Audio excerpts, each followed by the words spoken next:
आज का दंगल बिहार में हुई सियासी नूरा कुश्ती पर है। पूरी खबर आप तक पहुंचाएंगे, लेकिन शुरुआत इस वक्त की बड़ी खबर के साथ हम करेंगे।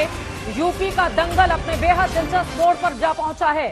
जयंत चौधरी की पार्टी एनडीए में शामिल होगी, इसका ऐलान कर दिया गया है। लोकसभा चुनाव से पहले महागठबंधन को लगा है बड़ा झटका। समाजवादी पार्टी को, कांग्रेस पार्टी को बड़ा झटका लगा है। जयंत चौधरी ने एनडीए में शामिल होने का ऐलान कर दिया है। आपको बताते चले कि अभी 2 दिन पहले ही उनके दादा को भारत रत्न दिए जाने का ऐलान किया गया भारत सरकार की ओर से।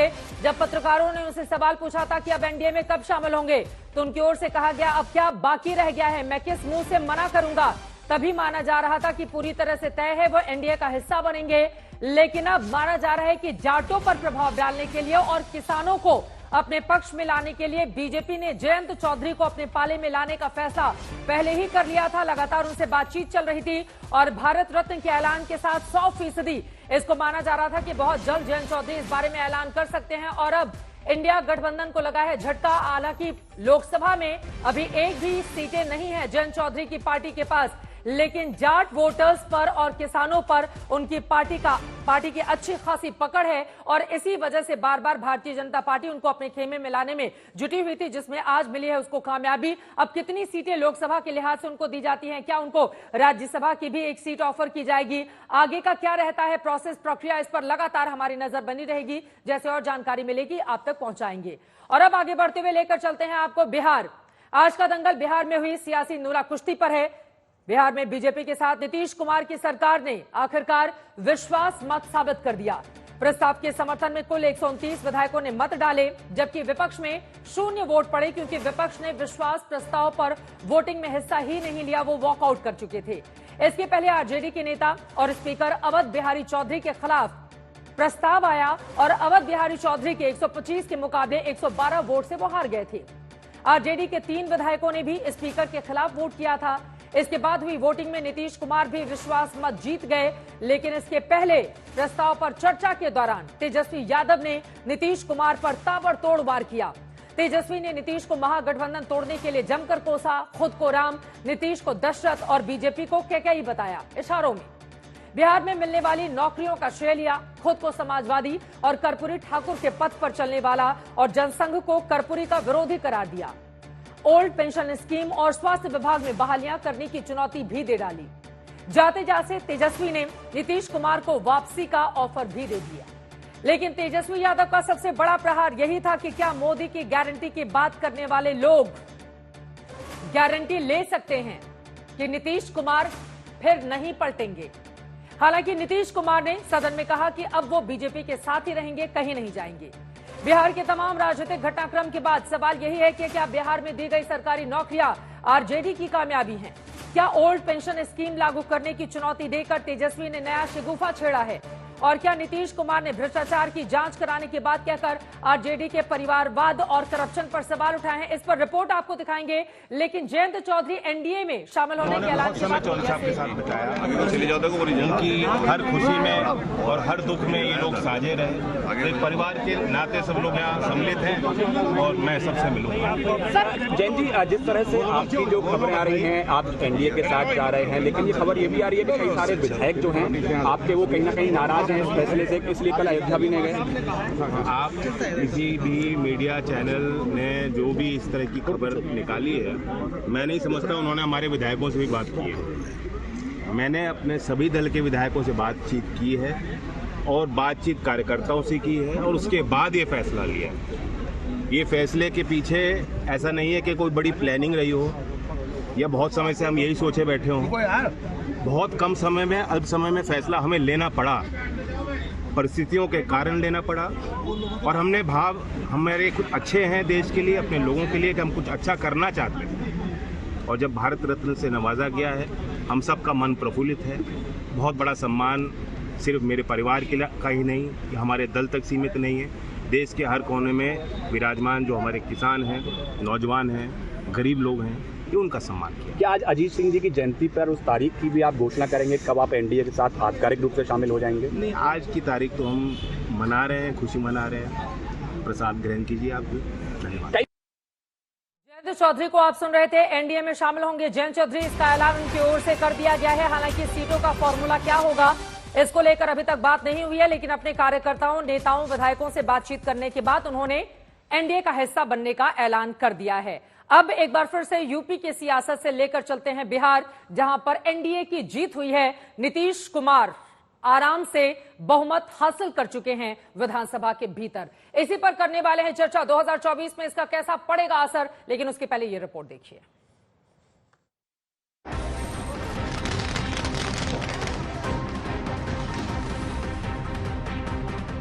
हाँ के पक्ष में 129 और ना के पक्ष में 0। बिहार विधानसभा में आज नीतीश कुमार ने विश्वास मत भले जीता, लेकिन जुबानी हमले की महफिल तेजस्वी यादव ने लूट ली। विश्वास प्रस्ताव पर बोलने उठे तो सामने थे नीतीश कुमार और शुरू हुआ सीधा वार। मोदी जी के गारंटी वालों, क्या मोदी जी गारंटी लेंगे? फिर से पलटेंगे कि नहीं पलटेंगे, जरा बता के दिखा दो। आपने 2020 के चुनाव में क्या कहा था? अपने बाप के पास से लाएगा, जेल से पैसा लाएगा, नौकरी बांटेगा। और संभव है रोजगार पर विशेष तौर पे हमने बोला था, हमने साइंटिफिक अध्ययन किया, रिक्त पदे हैं इतनी है, उसको हम लोग जो है भरने का काम करेंगे। दशरथ तो नहीं चाहते थे राम वनवास जाए, लेकिन कैकेयी जरूर चाहती थी कि राम जो है वनवास चले जाए। मुख्यमंत्री जी, लेकिन कैकेयी को भी पहचानिए, कौन कौन कैकेयी बैठा हुआ है आपके पास। जब कर्पूरी जी जब आरक्षण बढ़ा दिए तो यही जनसंघ वाला ही ना कर्पूरी जी को मुख्यमंत्री पद से हटाया। कौन हटाया? और आप कहां बैठ गए? नीतीश कुमार सरकार के विश्वास मत पर तेजस्वी ने करीब 40 मिनट तक सियासी वार किए, लेकिन नीतीश का जवाब सुनने का साहस तेजस्वी नहीं जुटा सके। हमारे पहले इनके पिता को और इनकी माता को 15 साल तक काम करने का मौका मिला, तो क्या हुआ था बिहार में जी? अरे शाम में कोई भी आदमी घर से बाहर निकलता था और कहीं कोई सड़क था, कहीं कोई रास्ता था, को पता चला कि लोग कमा रहे हैं। जब ये पार्टी हम लोगों के साथ थी, कभी इधर उधर नहीं किया था।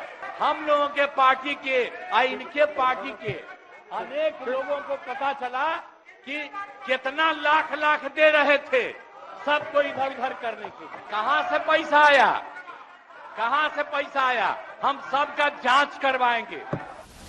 हालांकि नीतीश कुमार की पूरी बात सुने बगैर तेजस्वी यादव समेत विपक्षी दलों के विधायकों ने सदन से वॉकआउट कर दिया और विश्वास मत पर मत विभाजन में हिस्सा नहीं लिया, और इस तरह नीतीश कुमार की सरकार पर बिहार विधानसभा का भरोसा कायम रह गया।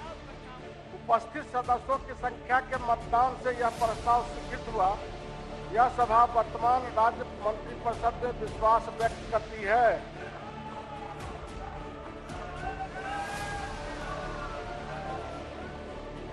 लेकिन इस पूरी कसरत में तेजस्वी यादव ने अपनी सियासी स्कोरिंग कर ली। आदित्य वैभव, शशि भूषण और रोहित कुमार सिंह के साथ सुजीत कुमार झा, पटना, आज तक।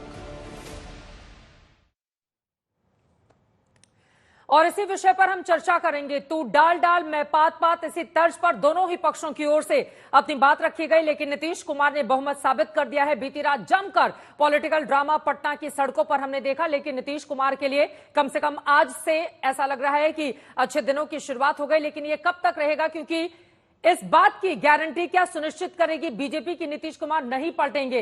तेजस्वी यादव की ओर से यह बातें कहकर तंज कसा गया है। इसी मुद्दे पर करेंगे चर्चा। खास मेहमान हमारे साथ जुड़ चुके हैं, उनका परिचय आपसे करवा देती हूं। हमारे साथ डॉक्टर अजय आलोक जी, राष्ट्रीय प्रवक्ता भारतीय जनता पार्टी के, जुड़े हुए हैं। हमारे साथ तहसीन पूनावाला जी स्टूडियो में आ चुके हैं, पॉलिटिकल एनालिस्ट हैं आप। आशुतोष जी हमारे साथ मौजूद हैं, आप राजनीतिक विशेषज्ञ हैं। अभिषेक झा हमारे साथ आपको टीवी स्क्रीन पर दिखाई दे रहे हैं जेडीयू से, और श्याम सुंदर शरण जी हैं, आप स्पोक्स पर्सन हैं हम के पटना स्टूडियो से हमारे साथ जुड़े हुए हैं। आप सभी लोगों का बहुत बहुत स्वागत है। आज तो शुरुआत डॉक्टर अजय आलोक जी आपसे ही करते हुए, मतलब अब तो नई सरकार में शामिल हो गए, तमाम कील कांटे सारे दुरुस्त कर लिए हैं आप लोगों ने, लेकिन तेजस्वी यादव ने पूछा है कि बीजेपी गारंटी देगी क्या कि नीतीश कुमार फिर नहीं पलटी मारेंगे? तेजस्वी को हमसे गारंटी लेने की जरूरत क्या है? पहले तो अपने घमंडिया की गारंटी करे ना। निश्चित अपने घमंडिया का ठिकाना नहीं है, दूसरे की चिंता कर रहे हैं। भैया घमंडिया का आज तो एक पूरा मैच खत्म हो गया बिहार में। दूसरा विकेट डाउन हुआ उत्तर प्रदेश में, जब गजेंद्र चौधरी ने घोषणा कर दी कि वही एनडीए में आ रहे हैं। तीसरा विकेट तहसीन जी को बहुत दुख होगा, अशोक चौहान जी के मित्र भी होंगे, मुझे पक्का यकीन है। पूर्व मुख्यमंत्री अशोक चौहान ने इस्तीफा दे दिया प्राथमिक सदस्यता से। क्या हो रहा है? घमंडिया धड़क रहा है ताश के पत्तों की तरह। चिंता हमारी हो रही है कि बीजेपी गारंटी दे, नीतीश पलटेंगे कि नहीं पलटेंगे। अरे अपनी गारंटी ले लो पहले, फिर दूसरे से गारंटी मांगना। हमें तो हंसी आ रही है। मैंने कल भी बोला था आज तक पे 128 से ऊपर हमारे नंबर रहे। यहाँ देखिए नंबर है ऊपर। अब वो तो खैर मनाइए कि ये गुरिल्ला वॉर की तरह बीच में सदन छोड़ के भाग गए। तो आरजेडी के भी तो 3 लोगों को इधर लाना पड़ा ना आपको। आरजेडी की ओर से कहा गया कि डरा धमका कर हमारे विधायकों को उधर ले जाकर बिठाया हुआ है सरकार ने। अरे तो डरा धमका के हम उधर ले जाके बैठा लिए, तो वोट भी हमने डरा धमका के दिलवा लिया। बाहर निकल के वो विधायक खुलेआम बोल रहे हैं कि हमको यहाँ नहीं रहना है। वही विधायक बोल रहे हैं कि 15 से 20 विधायक और हैं जो आना चाहते हैं। अगर वोटिंग होती, अगर ये लोग वोटिंग के दौरान सदन में रहते तो नजारा कुछ और होता। जैसे मैं कल कह रहा था कि 10 से 15 से ऊपर निकलेंगे बाहर। ये तो डर के मारे भाग गए वहां से। लेकिन उस सवाल का जवाब दीजिए ना अजय आलोक जी कि गारंटी है कि वो पलटेंगे नहीं पलटेंगे। अब ये सवाल तो महत्वपूर्ण है ना। देखिए नीतीश कुमार एक बहुत सीनियर लीडर हैं, उनका बहुत सम्मान है। उन्होंने बिहार को एक नई दिशा और दशा दी।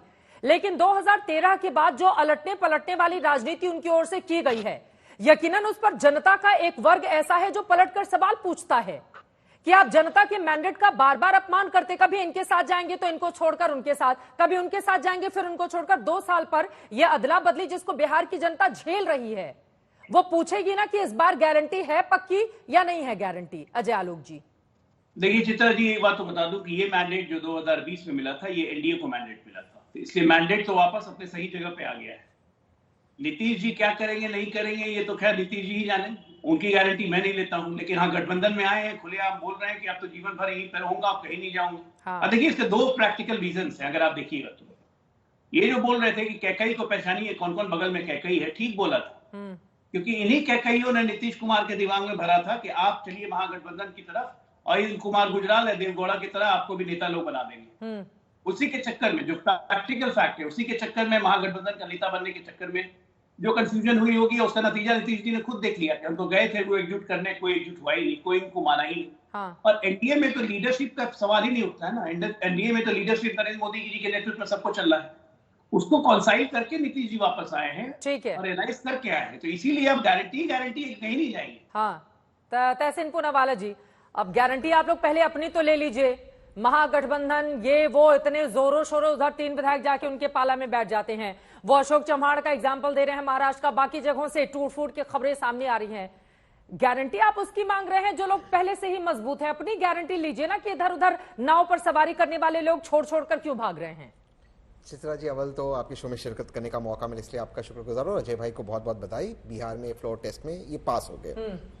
बात सिर्फ 2 है, ये आपने बिल्कुल सही की, उन्होंने बिल्कुल सही की। और तेजस्वी जी को ये नहीं पूछना चाहिए नीतीश जी की गारंटी। अगर नीतीश जी दोबारा लौट कर भी आए, नहीं लेना चाहिए इनको। मैं बहुत क्लियर हूं इस चीज में, अब बिल्कुल नहीं लेना चाहिए। और ये बात मैं आपके शो पे पहले भी कहा, ये दोबारा से लौट कर आएगी नीतीश जी, इसमें कोई 2 राय नहीं है। लेकिन अब नहीं लेना चाहिए, ये द्वार हमेशा के लिए बंद करनी चाहिए। सवाल यह है, और अशोक जी की भी बात हुई, अशोक जी के जाने से मैं मानता हूं कांग्रेस का बहुत बड़ा नुकसान होगा महाराष्ट्र के अंदर। हाँ, मेरे अच्छे दोस्त हैं और मुझे लगता है ये नुकसान होगा। लेकिन यही अशोक चव्हाण जी पर परसों की बात है, माननीय फाइनेंस मिनिस्टर ने उनके व्हाइट पेपर में, आप ही के साथ डिबेट कर रहा था, व्हाइट पेपर में अशोक जी का नाम लिखा था, आदर्श। सबसे पहले ए फॉर आदर्श, माननीय प्रधानमंत्री जी कहते थे ए फॉर आदर्श, बी फॉर बो for, C for Commonwealth, D for फलाना। तो आज ए फॉर आदर्श को ले लिया भाजपा। तो भाजपा के पास कोई मोरालिटी घोटाला, हाँ, और उसमें कौन फॉर आदर्श घोटाला, उसमें कौन थे? ए फॉर आदर्श घोटाला में ए फॉर अशोक चव्हाण ही थे ना। हाँ। कोई और तो नहीं था ना। भाजपा आप सिर्फ ए फॉर आदर्श बता रहे ना, तो मुझे आदर्श घोटाला, आदर्श, हाँ। तो आदर्श कैंप के पीछे जिन्होंने अशोक चव्हाण जी का नाम भाजपा ने आरोप लगाया था, वो आज भाजपा ने उनको ले लिया। तब भाजपा क्या है? वॉशिंग मशीन है, वॉशिंग पाउडर भाजपा, दूध सी सफेदी भाजपा से आए, तो वो आ गया। तो ठीक है, इसमें कोई बात नहीं है, भाजपा वही करेगी। सवाल है प्रैक्टिकली कांग्रेस को क्या करना चाहिए। मुझे रीजनल पार्टीज में इंटरेस्ट नहीं है। कांग्रेस को अपने आप को मजबूत करना चाहिए, इन चीजों में नहीं गिनना चाहिए। 2 या 3 मिस्टेक कांग्रेस लगातार कर रही है। एक, जैसे अशोक चव्हाण जी का रेजिग्नेशन हुआ, महाराष्ट्र के मुख्यमंत्री का रेजिग्नेशन हुआ भाजपा के आरोप पे 2 फ्लैट पे। आज वो मुख्यमंत्री चले गए भाजपा में, तो कांग्रेस क्यों इस तरह से प्रेशर में आती है? ये सबसे पहले कांग्रेस को सोचना चाहिए, इनके प्रेशर में नहीं आना चाहिए। दूसरी चीज देखिए, जहां पर कांग्रेस लोकसभा चुनाव जीतती है वो रीजनल पार्टीज को हराती है। भाजपा कांग्रेस को हराती है और कांग्रेस भाजपा को हरा नहीं पाती, पर रीजनल पार्टीज को कांग्रेस हराती है। यानी कि लोकसभा में एक नैरेटिव है नेशनल पार्टीज का, चाहे वो कांग्रेस हो या बीजेपी हो, कांग्रेस को उस नैरेटिव। ठीक है, मैं लौट रही हूं। एक बड़ी खबर आ रही है शाम को 6 बजे, यानी कि अब से तकरीबन 1 घंटे के बाद नीतीश कुमार ने कैबिनेट की बैठक बुलाई है। विश्वास मत हासिल करने के बाद ये पहली कैबिनेट की बैठक होगी, तो नए सिरे से पूरे जोशो खरोश के साथ फॉर्म में दिखना चाहते हैं मुख्यमंत्री। कुछ देर में बिहार सरकार की कैबिनेट बैठक होगी। हालांकि बीते 4 सालों में तीसरी बार सीएम पद की शपथ लेने के बाद विश्वास मत नीतीश कुमार ने हासिल कर लिया है। 9 बार शपथ लेने वाले मुख्यमंत्री बन गए हैं, बिहार में इतिहास रचा है। और अब विश्वास मत हासिल करने के बाद पहली कैबिनेट की बैठक, इसमें क्या बड़े निर्णय लिए जाते हैं ये देखना बेहद महत्वपूर्ण रहेगा। 2025 में हालांकि विधानसभा की चुनाव है, लेकिन इसी साल आपको बताते चले लोकसभा की 40 सीटों के मद्देनजर अपनी पूरी ताकत एनडीए को दिखानी होगी, ताकि वो 2019 जैसा प्रदर्शन कर पाए, जिसको लेकर लगातार तमाम पार्टियां लगी हुई हैं। इन सब के बीच कुछ ही देर में बिहार सरकार की कैबिनेट की बैठक होने वाली है। इस कैबिनेट की बैठक में भारतीय जनता पार्टी जो नई सहयोगी बनकर एक बार फिर से शामिल हो गई है, नीतीश कुमार तमाम नेताओं के साथ बैठक करेंगे। जैसे जानकारी मिलेगी आप तक पहुंचाएंगे। अब लेकिन यहां पर आशुतोष जी, मैं आपके पास आते हुए, ये जो बात तहसीन पूनावाला की ओर से कही गई है, ये तो कांग्रेस की जिम्मेदारी है ना कि वो अपने नेताओं को संभाल कर रखे। हालांकि बिहार के संदर्भ में कम से कम कांग्रेस के जो विधायक हैं वहां पर उनकी तारीफ की जा सकती है कि 19 विधायक थे, वोट टूटे नहीं और उन्होंने विपक्ष में अपने खेमे में ही मतदान किया, जबकि आरजेडी के 3 लोग सत्ता पक्ष के खेमे में आ गए और यहां पर पक्ष में वोटिंग किया। लेकिन बीजेपी दिनों दिन मजबूत होती हुई चली जा रही है, तो ये तो बीजेपी की ताकत है कि वो अपने सहयोगियों को भी जोड़ रही है, अपने कामकाज के जरिए भी मैसेज दे रही है। यहां पर कांग्रेस पार्टी इतना ज्यादा क्यों पिछड़ गई कि उसके जो लोग थे वो भी छोड़ छोड़ के भाग रहे हैं? अब चित्रा जी, इसके 3 बड़े कारण आप समझ सकते हैं। पहला तो ये कि आज की तारीख में मूल्यों की राजनीति नहीं हो रही। अगर मूल्यों की राजनीति नहीं है, विचारधारा की राजनीति नहीं, तो जाहिर सी बात है जिनको लगेगा कि हमारा रास्ता यहां नहीं बन रहा है या हमें अपना अभीष्ट नहीं मिला, वो उसको छोड़ के भागेंगे। दूसरी बात, आज की तारीख में कांग्रेस पार्टी इस स्थिति में नहीं है कि अपने सीनियर नेताओं को कुछ दे सके, क्योंकि ना तो राज्यों के अंदर उनकी सरकारें हैं और ना ही केंद्र के अंदर उनकी सरकारें हैं। भारतीय जनता पार्टी अगर किसी को लोकसभा का टिकट नहीं दे सकती तो राज्यसभा भेज सकती है, अगर राज्यसभा का टिकट नहीं दे सकती उनको गवर्नर बना सकती है या किसी दूसरे पोस्ट पर लाकर रख सकती है। ये दूसरा बड़ा कारण। तीसरा बड़ा कारण यह है कि आज की तारीख में इसमें कोई दो राय नहीं कि भारतीय जनता पार्टी एक बहुत ही ताकतवर पार्टी है, और चूंकि ताकतवर पार्टी है तो उसके प्रति एक सहज आकर्षण रहता है कि अगर आप भारतीय जनता पार्टी के साथ जुटेंगे तो फिर भारतीय जनता पार्टी के साथ आने से आपके भविष्य, आपके आने वाला 10, 15, 20 साल का जो भविष्य राजनीति का, वो आपका सुधर सकता है। ये बात कांग्रेस में रहने के लिए आपको लंबा संघर्ष करना पड़ेगा। हो सकता है आने वाले 15-20 साल तक आपके साथ कोई भी चीज ना हो, तो क्या वो उसके लिए तैयार है? ये महत्वपूर्ण सवाल है। लेकिन एक चीज जरूर इसमें है कि इसमें आप भारतीय जनता पार्टी को क्यों दोष देना चाहेंगे? भारतीय जनता पार्टी तो अगर अपनी तरफ किसी को लाना चाहती है और उसमें कामयाब है, तो ये तो उनकी कामयाबी है। ये तो कांग्रेस पार्टी को या फिर तमाम विपक्षी दलों को समझना पड़ेगा कि हम अपने साथ लोगों को क्यों नहीं साथ रख पा रहे हैं। अरे लेकिन परसों तक अगर घोटाला गिनवाया जा रहा है, जैसा कि तहसीन गिना रहे थे, और उन्हीं को अपनी पार्टी में शामिल करा लिया जा रहा है, हालांकि अभी ऐलान नहीं हुआ है, लेकिन माना जा रहा है कि राज्यसभा भेजा जा सकता है उनको। और ऐसा ही अजित पवार के मामले में भी हमने देखा था। तो ऐसा तो नहीं है ना कि पहले आप घोटाला गिनवाए, बाद में पाक साफ होकर उनको अपनी पार्टी में ज्वाइन करवा ले? इसीलिए मैंने पहला जो कारण दिया था वो मैंने कहा मूल्यों की राजनीति नहीं हो रही है। भारतीय जनता पार्टी को मैं इसके लिए दोष नहीं देता हूं, क्योंकि जो भी पॉलिटिकल पार्टी मजबूती में स्थिति होती है वो अपने को और मजबूत करने की कोशिश करती है और अपने विपक्ष को कमजोर करने की कोशिश करती है। लेकिन अगर अशोक चौहान को लगता है कि कांग्रेस के साथ रहने से उनकी आगे राजनीतिक भविष्य अच्छा नहीं है, तो फिर इसके लिए वो जिम्मेदार नहीं है ना। इसलिए तो कांग्रेस पार्टी को सोचना पड़ेगा कि भाई वो ऐसी क्या चीज है जिसकी वजह से तमाम लोगों को अपने साथ नहीं रख पा रहे हैं। और ये नीतीश कुमार पर 2 लाइन में जल्दी से टिप्पणी कर दीजिए। अब वो नहीं पलटेंगे, मतलब आज उन्होंने भरोसा दिया है कि हम जिस पार्टी में हैं उसी में वापस आ गए और इसी में बने रहेंगे। बड़े आत्मविश्वास से आज मुख्यमंत्री दिखाई दे रहे थे। एक फिल्म आई थी जिसमें डायलॉग था, जब मैं खुद से कमिटमेंट कर लेता तो मैं अपनी भी नहीं सुनता हूं। तो नीतीश कुमार जी के साथ यही है, वो किसके साथ कमिटमेंट करेंगे, किसके साथ कमिटमेंट नहीं करेंगे, ये खुद भी नहीं जानते वो। और देखिए अजय आलोक जी मुस्कुरा रहे, क्योंकि अजय आलोक जी का बड़ा लंबा रिलेशनशिप नीतीश जी के साथ रहा है, तो अच्छी तरीके से जानते हैं कि नीतीश जी भी नहीं जानते कि अगली बार वो पलटी मारेंगे या नहीं पलटी मारेंगे। क्यों मुस्कुरा रहे हैं अजय आलोक जी इतना? उसके बाद में जेडीयू के प्रवक्ता भी हमारे साथ जुड़े हुए हैं, उनके पास में फौरन जाऊंगी अभिषेक झा जी। लेकिन अजय आलोक जी, ये जो इतना मुस्कुरा रहे हो, क्या गम है जिसको छिपा रहे हो? पुराने गानों की लाइनें याद आ रही हैं। मैं कोई गम नहीं छुपा रहा हूँ। आशुतोष जी जब विश्लेषण कर रहे थे कांग्रेस पार्टी का, तो आशुतोष जी क्या आपको ऐसा नहीं लगता है आज की तारीख में पैन इंडिया फिनोमेना देखिए, जिस लोकसभा क्षेत्र में अगर मुसलमानों की संख्या 25% से कम हुई, वहां के सारे कैंडिडेट कांग्रेस छोड़ के भागना चाहते हैं, चाहे वो हमारे पास आए, चाहे वो दूसरे रीजनल पार्टीज में जाएं, चाहे जैसे जाएं। ये क्यों हुआ? ये मूल्यों में गिरावट नहीं हुई कांग्रेस के कि आप एक राष्ट्रीय पार्टी होते होते आज एक विशेष धर्म की पार्टी बन गए? मूल्यों की गिरावट ये है आशुतोष जी, इस पे चिंतन करना होगा। इंदिरा गांधी जब थी, आप याद कीजिए, इंदिरा गांधी जब थी कभी आरएसएस नहीं बढ़ पाता था, बीजेपी नहीं बढ़ पाती थी, क्योंकि हिंदू मूल्यों के प्रति और साथ के साथ मुसलमानों को साधने के प्रति एक निष्ठावान की तरह रहती थी। ये कांग्रेस की बेसिक गिरावट जब आई है, जब से सोनिया गांधी आई, ये अपीजमेंट पॉलिटिक्स, माइनॉरिटी पॉलिटिक्स की जो इस देश में शुरुआत हुई है, ये कहीं ना कहीं इस देश के विघटन का कारण है, और कांग्रेस आज इसीलिए गिर रही है लगातार। सच्चाई ये है, आप मानिए चाहे मत मानिए, लेकिन देश का आम जनता यही मान रहा है।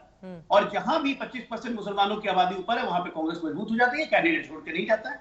अशोक चौहान वगैरह जितने लोग आ रहे हैं बीजेपी में आएंगे तो नहीं, लेकिन पहले ही तहसीन भाई ने घोषणा कर दी कि बीजेपी में आएंगे। वो जब मुख्यमंत्री थे तब आदर्श घोटाला हुआ था और हमने इल्जाम लगाया था कि सैनिकों को देने वाले फ्लैट्स अलग अलग लोगों को दिए जा रहे हैं। क्या ये मुख्यमंत्री की जिम्मेदारी नहीं होती है? अभी भी सीबीआई उसमें मामला चल रहा है। आपने बीजेपी की वॉशिंग मशीन, अरे तहसीन भाई, बीजेपी की वॉशिंग मशीन का तो नजारा प्रधानमंत्री ने लोकसभा राज्यसभा दोनों में दिखाया। जब 1947 से लेकर 2024 तक की धुलाई कर दी कांग्रेस की, एक गलती निकाल के, उस वक्त कहां गई थी? मैंने बोला था ना, वॉशिंग मशीन वही है एक्चुअली। अभिषेक झा जी भी जो कुछ बोलना चाह रहे हैं, श्याम सुंदर शर्मा भी, तहसीन जी जल्दी से 2 लाइन में जवाब दे दीजिए। अब डिक्शनरी में एक नया शब्द आ गया है, नीतीश करना।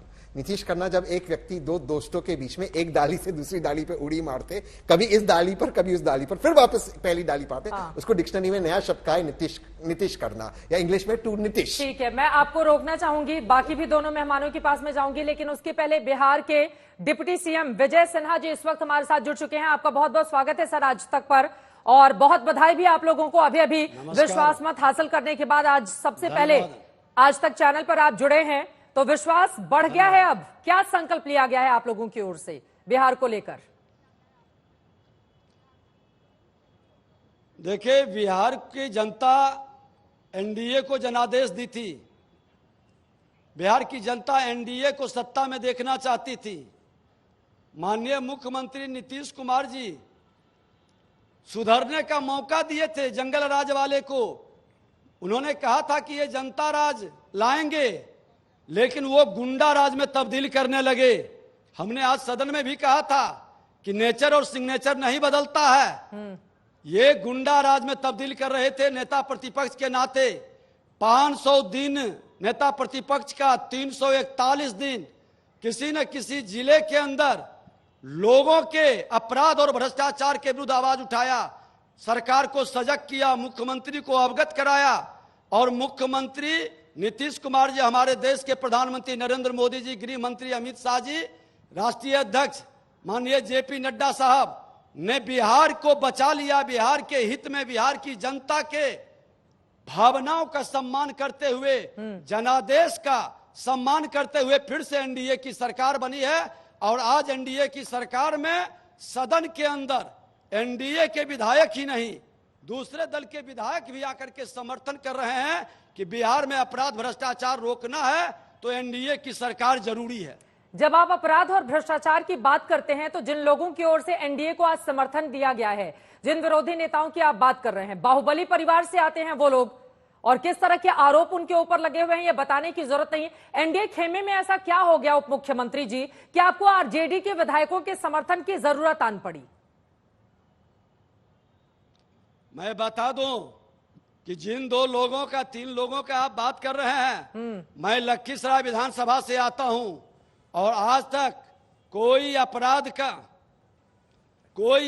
का आरोप नहीं लगा है हम पर। और हमारे लखीसराय विधानसभा के एक तरफ मुकामा विधानसभा जो मेरा गृह क्षेत्र है, दूसरे तरफ सुजगढ़ा विधानसभा, वही दोनों विधायक आज समर्थन किए हैं, क्योंकि उन्होंने लखीसराय के अंदर देखा है कि लखीसराय में अपराध को कैसे हमने रोका है, और जिनको आप अपराधी कर रहे हैं ये अपराध के क्षेत्र में कब प्रवेश किए, जब जंगल राज था।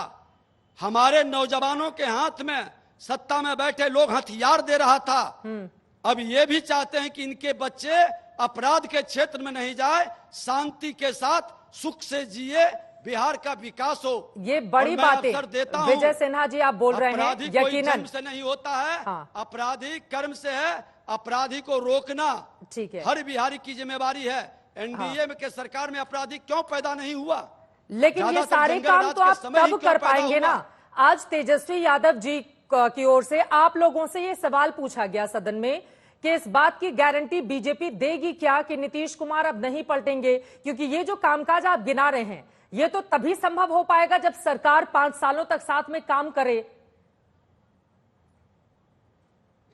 सदन के अंदर माननीय मुख्यमंत्री जी ने स्पष्ट कहा कि यही थे, बीच में लोगों ने हमको इधर उधर किया है, लेकिन अब अंतिम दिन तक यहीं रहेंगे। और एनडीए, बिहार की जनता एनडीए के साथ स्पष्ट जनादेश को वो भी समझ रहे हैं, बिहार की भावनाओं को, बिहार की जनता के भाव को समझ रहे हैं कि भाजपा जदयू का नेचुरल गठबंधन है। लेकिन जो जंगल राज वाले लोग, वंशवादी भ्रष्टाचारी लोग थे, वो नेचुरल नहीं थे।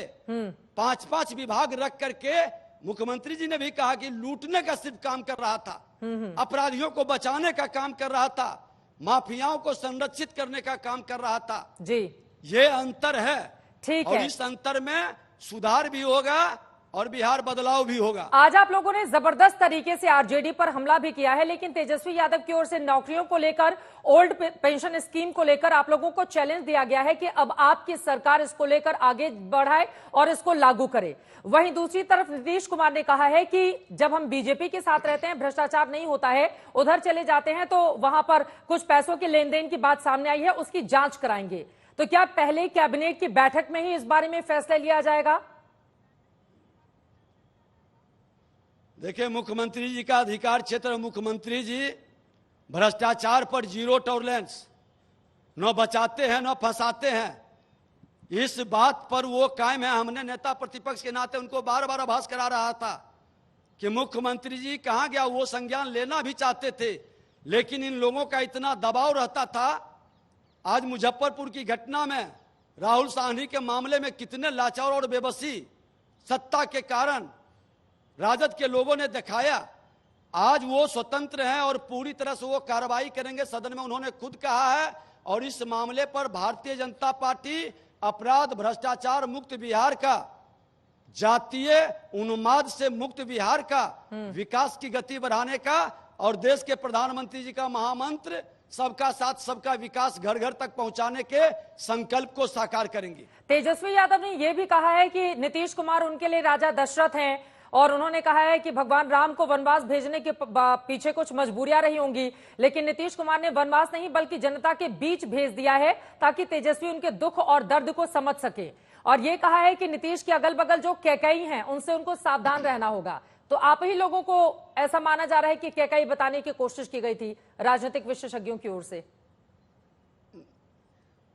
देखिए, भारतीय जनता पार्टी भगवान राम को, भगवान परशुराम को और भगवान कृष्ण को, सभी विष्णु, भगवान बुद्ध को, सभी विष्णु के अवतार को एक आत्मा और एक परमात्मा के स्वरूप में देखता है। हम भेद नहीं करते। राजद का न विजन है, न नीयत है, न नीति है। नियुक्ति के भी मामले में तो उन्होंने कहा कि कहां आपके समय में शुरू हुआ, कौन सा विजन आपका था, सब एनडीए का किया हुआ। ये लोग सिर्फ उगाही, कमाई, नियुक्ति का घोटाला और धन पशु बनने का जो महत्वाकांक्षा है, उसके कारण इनका खेला बिगड़ गया। नंदकिशोर यादव स्पीकर बनने जा रहे हैं, उप मुख्यमंत्री जी। देखिए, कल स्पष्ट हो जाएगा। हमारा सक्षम नेतृत्व, सामूहिक नेतृत्व जो निर्णय लेती है, भारतीय जनता पार्टी एनडीए गठबंधन का नेतृत्व, हम लोग स्वागत उसको सिर्फ स्वीकार नहीं करते, स्वागत करते हैं और हम लोग बधाई भी देते हैं। अब चूंकि 1 घंटे के बाद आप लोगों की बड़ी बैठक होने जा रही है, पहला एजेंडा क्या रहने वाला है? ये जो नई नवेली एनडीए की सरकार बनी है, मुख्यमंत्री का, हाँ, सबसे बड़ा फैसला क्या करेंगे आप लोग? मुख्यमंत्री जी का अधिकार क्षेत्र है, कैबिनेट में पता चलेगा, उसकी गोपनीयता कैबिनेट बैठक के बाद बताएंगे। खुश हैं आप लोग नीतीश कुमार के साथ वापसी करके? बिहार की जनता खुश है। आपने देखा कि लखीसराय क्षेत्र के अंदर जब हम गए थे, कितनी भीड़ उमड़ी थी। 7-8 बजे शुरू किए और 11 साढ़े 11 बजे रात तक लोगों ने हर कदम कदम पर स्वागत करते रहा। ये साफ झलकाता है कि इसके अपराध और भ्रष्टाचार से त्राहिमाम हो रहा था। एनडीए आने के बाद राहत महसूस किया। डबल इंजन की सरकार में लोगों की उम्मीद जगी। प्रधानमंत्री नरेंद्र मोदी जी और बिहार के मुख्यमंत्री नीतीश कुमार जी पर लोगों का विश्वास बढ़ा। ठीक है, अब ये विश्वास 2024 में आप लोगों के कितना काम आएगा, इस पर हमारी नजर रहेगी। फिलहाल के लिए बहुत शुक्रिया विजय सिन्हा जी, उप मुख्यमंत्री, आज तक से बातचीत करने के लिए। बिहार के उनकी ओर से तमाम बड़े बड़े दावे किए गए। और अब मैं मेहमानों के पास लौटते हुए अभिषेक झा जी, सबसे पहले आपके ही पास आते हुए, ये जो चुनौती दी गई है तेजस्वी यादव की ओर से कि नौकरियां हमने दी, इस मामले को लेकर हम जाएंगे और इसकी कामयाबी को गिनाएंगे, और दूसरी तरफ आप लोगों को ओल्ड पेंशन स्कीम और दूसरी तमाम मुद्दों पर चैलेंज दे दिया कि ये अब कामकाज है, इसको पूरा कीजिए आप लोग। अभिषेक जी, मैं व्हाट्सएप कर देता हूं 2 मिनट के बाद। अब तेजस्वी यादव जी की चुनौती को कौन सीरियस लेगा भला? 2 लाइनें मुझे लगता है कि उनके लिए बहुत सूट करती है कि मेरी जिंदगी कुछ इस तरह शतरंज खेल रही है कि कभी तेरी मोहब्बत मार देती है और कभी मेरी किस्मत। तेजस्वी यादव जी की भी गजब की किस्मत है भाई। बड़े बड़े दावे किए थे कि अभी खेला बाकी है, जब मैं कुछ कहता हूं तो करता हूं। ये कौन सा खेल था भैया कि आपके तरफ के भी विधायक हमारे समर्थन में वोट दे रहे हैं? और ये कौन सा खेल था जिसमें आप खेल छोड़कर, पिच छोड़कर मैदान से बाहर चले जाते हैं, दर्शक दीर्घा तक में नहीं बैठते हैं? ये है आपकी स्पोर्ट्स स्पिरिट। तेजस्वी यादव जी ने जो भी क्लेम किया या महागठबंधन के लोगों ने जो भी क्लेम किया, वह सब टाए टाए फेस हुआ। कल भी 24 घंटे पहले मैं आप ही के टीवी चैनल पर था चित्रा जी, हो सकता है आप छुट्टी पर रही होंगी, दूसरी साथी यहां पर थी। तब भी हमने कहा था कि कल का दिन सिर्फ औपचारिकता का दिन है। गठबंधन बन चुका है और सरकार मजबूती से चल रही है, लेकिन उसके बावजूद एकदम हाई टीआरपी चीजें चलती रही। सरकार गिरने वाली है, तेजस्वी यादव जी खेल करने वाले हैं। हमें लगता है कि राष्ट्रीय जनता दल के मुंह पर करारा राजनीतिक तमाचा तब पड़ा जब अपने विधायकों को इन लोगों ने हाउस अरेस्ट किया था और एक विधायक को पुलिस की दबिश के बाद इन्हें छोड़ना पड़ा। तो चीजें क्या है, कैसे हैं, वो बिहार की जनता बहुत बेहतर और अच्छे तरीके से देख रही है। इनको खेलने दीजिए, क्योंकि इनका इंटरेस्ट खेल में है, जिस खेल में ये फेल हो चुके हैं और आगे भी ये दावे करते रहेंगे। आपके भी संजीव, डॉक्टर संजीव है विधायक, उनको भी डिटेन करके रखा गया था 3 घंटे तक। आज तक से ही आज दोपहर में बातचीत करते हुए उन्होंने कहा है, जब वो विधानसभा पहुंचे थे, कि पुलिस के भारी बंदोबस्त के बीच उनको विधानसभा लेकर आया गया। नहीं है, उनका बयान है ये, ऐसा नहीं है। मैं आपको एक बात बताता हूं, मेरे उनसे व्यक्तिगत और निजी संबंध भी है, हम लोग मित्रवत भी हैं, हमारे सीनियर मित्र हैं। कई बार होता है ऐसा चित्रा जी कि एक पार्टी, एक संगठन में, हम एक परिवार में भी जब रहते हैं, कम सदस्य होते हैं, तब भी किसी मुद्दे को लेकर कुछ बातें होती रहती हैं। लेकिन आप ये बताइए ना कि नतीजा क्या है, रिजल्ट क्या है चित्रा जी? रिजल्ट ये है कि वो आते हैं, पक्ष में वोट देते हैं, और इस तरह की बातें हमारे आंतरिक लोकतंत्र की द्योतक है। इससे इसका ये मतलब नहीं होता है कि कोई ये कह दे कि हमारी पार्टी, हमारा संगठन कमजोर है या हमारे नेता के प्रति जो निष्ठा लोगों की है उस पर कहीं क्वेश्चन मार्क है। तो ये इस तरह की चीजें परोसने की कोशिश होती रही। सबसे ताज्जुब और हंसी तभी आई जब इन लोगों ने खेल ही छोड़ दिया, मैदान ही छोड़ दिया और ये हार गए। वो कहते हैं ना कि हारा वो नहीं है जो सचमुच हार जाता है, हारा वो है जो कभी लड़ा ही नहीं है। तो ये लोग कब से हमसे जीतने लग गए, जिनके अंदर इतनी भी क्षमता नहीं है कि लड़ा जाए, भिड़ा जाए। खैर, पिछली बार जो भी चीजें हुई, हम लोगों ने भी अपने अतीत के एनालिसिस के हिसाब से एक बेहतर फैसला पार्टी ने किया है, हमारे नेता ने किया है, और आप देखेंगे कि इसके बहुत बहुआयामी दूरगामी परिणाम। अभिषेक झा जी, आप एक युवा चेहरा हैं और यकीनन जेडीयू वहां की एक बड़ी पार्टी है, लेकिन आप लोगों को भी ये समझना हो सकता है, मेरी बातें आपको कड़वी लगे, लेकिन आप लोगों को भी समझना होगा कि विकास के पैमाने पर अगर टॉप 5 में किसी भी मामले में मैं आपसे पूछूं कि बिहार में आप बताइए कि ऐसा क्या कामकाज हुआ जिससे 1 से लेकर 5 टॉप 5 राज्यों में हम रख सकते हैं बिहार को, एक भी आपके पास आंसर नहीं होगा। बिहार के मजदूर आज भी सबसे ज्यादा देश के अलग अलग हिस्सों में जाते हैं। मेरी आवाज उम्मीद है कि आप लोगों तक मिल रही होगी, बाकी कोई भी इस पर जवाब देगा। लेकिन ये जो पलटी मार सियासत है उसने बिहार की जनता को त्रस्त करके रखा हुआ है। जी बिल्कुल अभिषेक जी, आपसे ये सवाल है, में बिहार टॉप 5 में है या नहीं है। देखिए, हम जहां खड़े होते हैं उससे ज्यादा जरूरी होता है हम किस दिशा में बढ़ रहे हैं। और बिहार में जितने सीमित संसाधन है उसके बावजूद बिहार में ऐसे बहुत सारी चीजें हैं, बहुत सारे ऐसे मॉडल्स हैं जिसको केंद्र के स्तर पर अपनाया जाता है, और बहुत सारी ऐसी चीजें हैं बिहार के अंदर। बिहार जिस स्थिति में नीतीश कुमार जी को मिला था, वहां से आप हमारे बजट का ग्रोथ देख सकती हैं। कहां हम 24,000 करोड़ से आज 2,60,000 करोड़ के आसपास आ चुके हैं। विभिन्न ऐसे मद हैं जिन मदों में बिहार की सरकार ने अपने संसाधनों के हिसाब से बहुत बेहतरीन काम किए हैं। अगर आप यूनिवर्सिटीज का मामला देखते हैं, अगर आप ऐसे मामले देखते हैं जहां पर बिहार जैसा पिछड़ा प्रदेश जहां पर इंजीनियरिंग की पढ़ाई नहीं हो पाती थी, आज पूरे देश में कहीं 10 रुपए प्रति माह फीस पर इंजीनियरिंग की पढ़ाई नहीं होती है। आज हमारे बिहार के हर एक जिले में इंजीनियरिंग पढ़ाई का स्तर क्या है, इस पर भी मैं सवाल पूछूंगी, लेकिन उसके पहले एक बड़ी खबर आ रही है। बिहार विधानसभा के स्पीकर होंगे नंद किशोर यादव। ये बड़ी जानकारी, पूर्व डिप्टी सीएम रह चुके हैं। कल सुबह 10 बजे नामांकन करेंगे नंद किशोर यादव। ये बड़ी जानकारी, बड़ी खबर निकलकर सामने आ रही है। बीजेपी एमएलसी दिलीप जायसवाल की ओर से इस बारे में दावा किया गया है।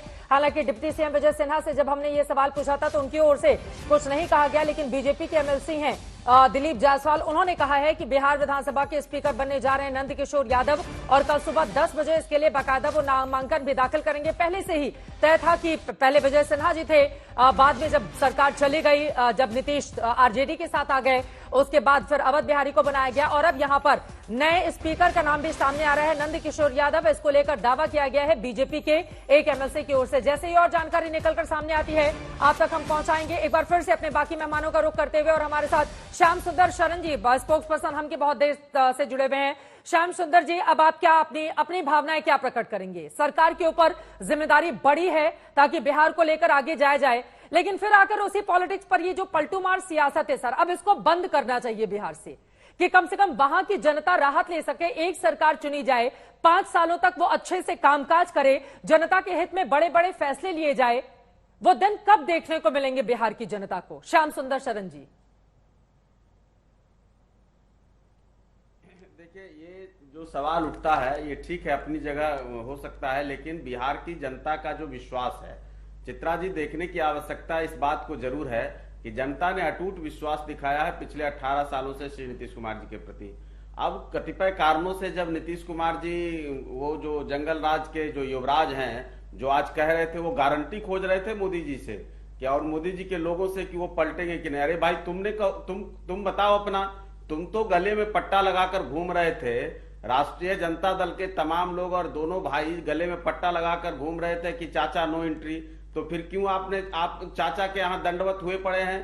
पिता, पुत्र और सारा परिवार नीतीश कुमार जी के यहाँ जाकर के दंडवत पड़ा हुआ था कि भाई किसी तरह हमको सत्ता में रखो। और क्या बोल रहे हैं? 5-5 विभाग लेकर बैठे थे युवराज, और 5 विभाग लेकर के ऐसे सोए कि पूरे बिहार सरकार को सुलाने पर लग गए थे।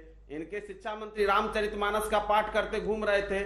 विकास के कार्य में अवरोधक पैदा करना, और तमाम वैसे गुंडों को, मैं शब्द दे रहा हूं, जंगल राज के गुंडों को इन्होंने दबाव बनाकर के मंत्री बनाने का काम किया, और जिसका नतीजा हुआ कि 17 महीने में बिहार सरकार पूरी तरह से अक्षमता की स्थिति में आ चुकी थी। तो नीतीश कुमार जी के नेतृत्व पर, उनके कामकाज पर कहीं कोई प्रश्न चिन्ह नहीं है। चलिए, कुछ राजनीति में इधर उधर होता है, लेकिन प्रधानमंत्री जी के आशीर्वाद और नीतीश कुमार जी के नेतृत्व से ये बिहार गगनचुंबी अपना जो सफलता लगातार जा रहा है, उस ओर हम और आगे बढ़ेंगे। न जाने वो कब दिन आएगा। और मुख्यमंत्री बीते 2005 से वही हैं। उसके पहले एक पार्टी का, मैं आऊंगी इस सवाल पर, लेकिन उसके पहले हेमंत सोरेन की रिमांड अर्जी में ईडी की ओर से दावा किया गया है।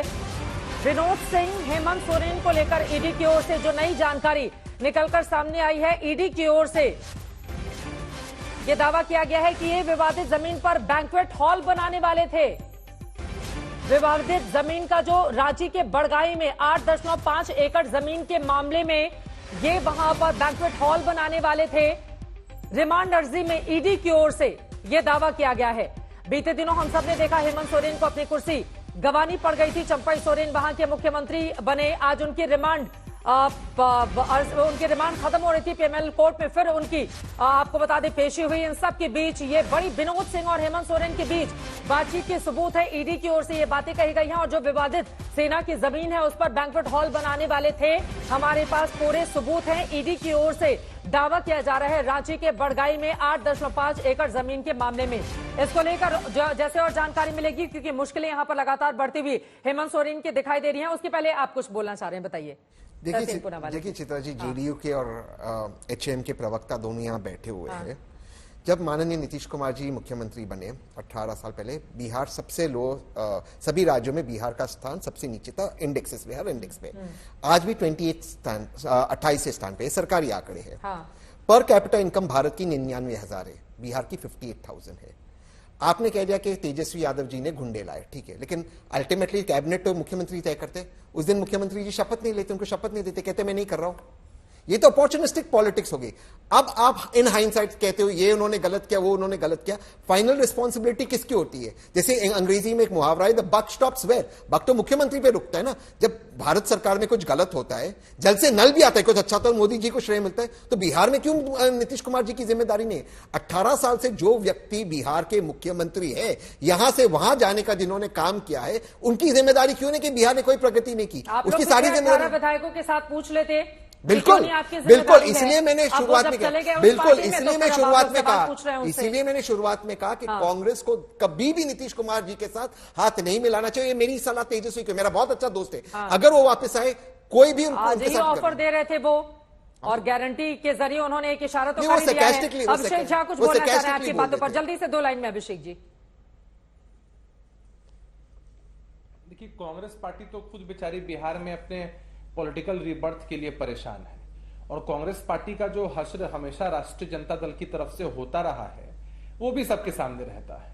ये लोग बस सत्ता विलाप कर रहे हैं और ये चाहते होंगे कि सत्ता में इनकी वापसी हो जाए, लेकिन जो वस्तु स्थिति अभी है चित्रा जी, उसके हिसाब से ये तय है कि आने वाले समय में महागठबंधन कह लीजिए या महाठगबंधन कह लीजिए, इनका कोई नामो निशान नहीं बचने वाला है आगामी लोकसभा। ठीक है सर, ये राजनीति की बातें हो गई, अपने अपने दावे, अपने अपने वायदे, लेकिन इन सब के बीच बिहार की जनता को नहीं पिसना चाहिए। और इसी वजह से ये नेताओं की जिम्मेदारी है कि जो मैंडेट आपको मिलता है, जिन काम का दावा करके आप लोगों के बीच जाते हुए वोट मांगते हैं, कम से कम उन वादों को आप पूरा करें। और बार बार इस तरह की पलटीमार सियासत उम्मीद कर सकते हैं कि कम से कम बिहार में आने वाली तारीख में अब दिखाई नहीं दे और इस पर लगाम लग पाए। इसी के साथ दंगल में अभी के लिए बस इतना ही। देश और दुनिया की तमाम खबरों के लिए आप देखते रहिए आज।